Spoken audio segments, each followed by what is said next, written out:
देखिए, आज से लगभग 3 हफ्ते पहले मैंने एक वीडियो डाला था जिसमें मैंने शिवाजी महाराज को कल की भगवान सिद्ध किया था।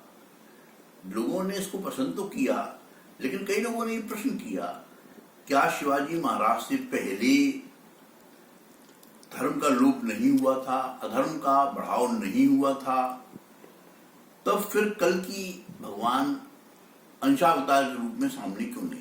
प्रश्न आपका बहुत वाजिब था। मैं भी गहराई में घुसा, मैंने पुराणों का और अध्ययन किया और मैंने पाया वायु पुराण में इस संबंध में स्पष्ट चर्चा की गई है।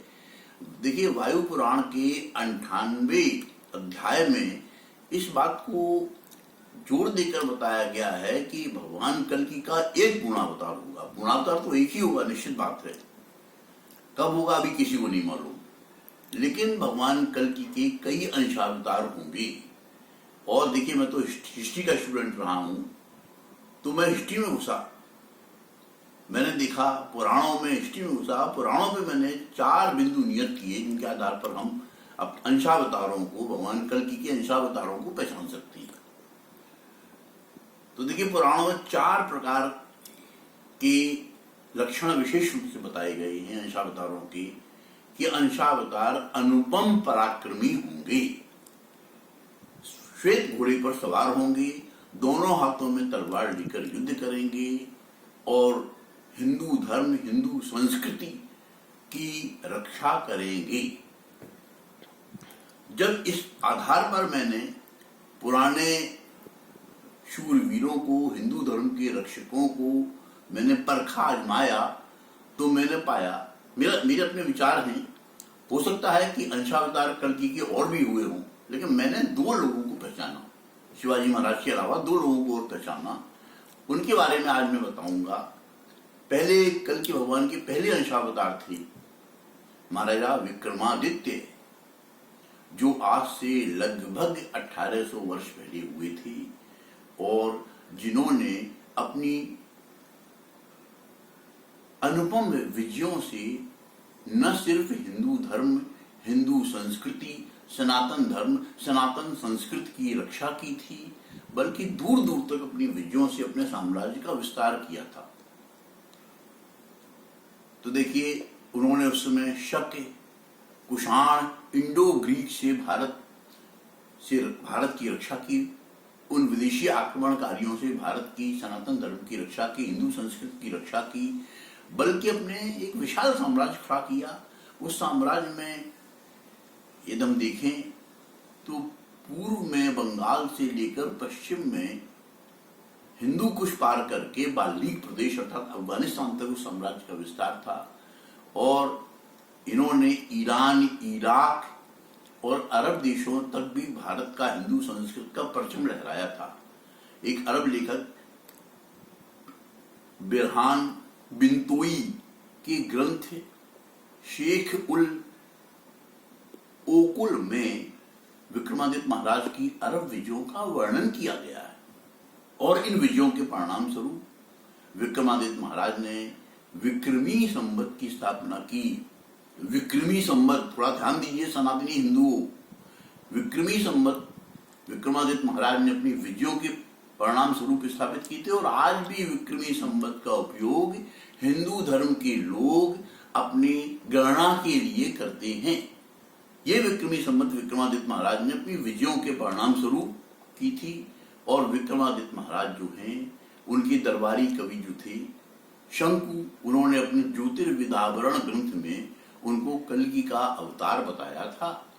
तो कल्कि अवतार ये श्वेत घोड़े पर सवारी करते थे और दोनों हाथों से तलवार चलाते थे, अनुपम पराक्रमी थे और हिंदू धर्म की संस्कृति की रक्षा की। इसलिए इनको कल्कि भगवान का प्रथम अंशावतार में मानता हूं। और शिवाजी महाराज के अतिरिक्त कल्कि के तीसरे अंशावतार थे, शिवाजी महाराज तो दूसरे थे, इसके बाद तीसरे अंशावतार थे गुरु गोविंद सिंह। देखिए, कल्कि अवतार के लिए एक विशेष चिन्ह पुराणों में जो बताया गया है वो है कि कल्कि जो है अनुपम त्यागी होंगे। और गुरु गोविंद सिंह से बढ़कर त्यागी कोई नहीं। देखिए, जिस समय हिंदू संस्कृति का पतन हो रहा था, औरंगजेब, मुगल, मुस्लिम मिलकर गाय काट रहे थे, हिंदू लल्लाओं की इज्जत लूट रहे थे, हिंदू लोगों को बलात् धर्म परिवर्तन किया जा रहा था। उस समय ये सब देखकर गुरु गोविंद सिंह के पिता गुरु तेग बहादुर जी बहुत दुखी हुए। औरंगजेब उन्होंने अपने पुत्र गोविंद सिंह से पूछा, पुत्र मैं क्या करूं, ये देखकर मेरा हृदय फटा जा रहा है। तब गुरु गोविंद सिंह ने कहा, पिताजी इस समय एक वीर पुरुष के त्याग की आवश्यकता है, बलिदान की आवश्यकता है, आप कहो तो मैं अपना बलिदान दूं। गुरु गोविंद सिंह के पिता ने उनको रोक दिया और कहा, नहीं पुत्र रहने दो, मैं बलिदान देता हूं। और औरंगजेब के अत्याचार का विरोध करने निकल पड़े। औरंगजेब के सैनिकों द्वारा पकड़े गए और बीच सड़क पर, दिल्ली में बीच सड़क पर उनका शीश जो है वो आरे से चीर दिया गया, जिनकी याद में आज भी दिल्ली में गुरुद्वारा शीशगंज बना हुआ है। उन्होंने शीश दे दिया, धर्म नहीं दिया।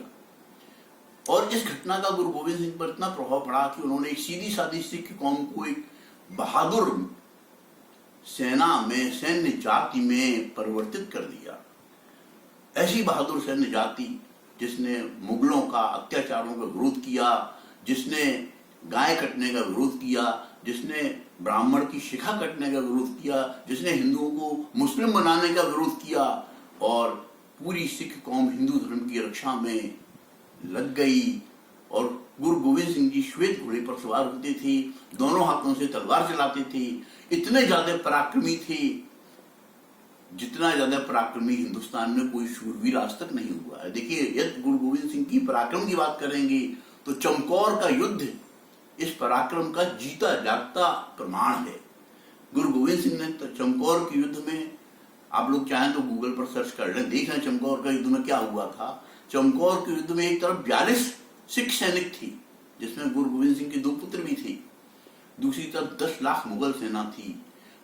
1.25 लाख से एक लड़ाऊं मैं गुरु गोविंद सिंह में कहा हूं, इसका नारा का उद्घोष करते हुए 42 शूरवीरों ने 5 लाख मुगल सेना को काट डाला। साथियों, 5 लाख, और गुरु गोविंद सिंह बचकर निकल गए। ये तब उनके 42 साथी शहीद हो गए। तो कल की भगवान के अंशावतार मैंने पिछले वीडियो में शिवाजी को बताया था, लक्षणों के आधार पर बताया था। आज मैं कल की भगवान के 2 अंशावतार और मैंने आपको बताए हैं। पहले थे चंद्रगुप्त विक्रमादित्य और दूसरे हैं गुरु गोविंद सिंह जी, सिखों के अंतिम और 10वें गुरु। आपको ये वीडियो पसंद आया है तो आप मेरे चैनल को जरूर सब्सक्राइब करें और लाइक करें इस वीडियो को, और इस विचार को दूर दूर तक पहुंचाएं, शेयर करें। जय राम जी।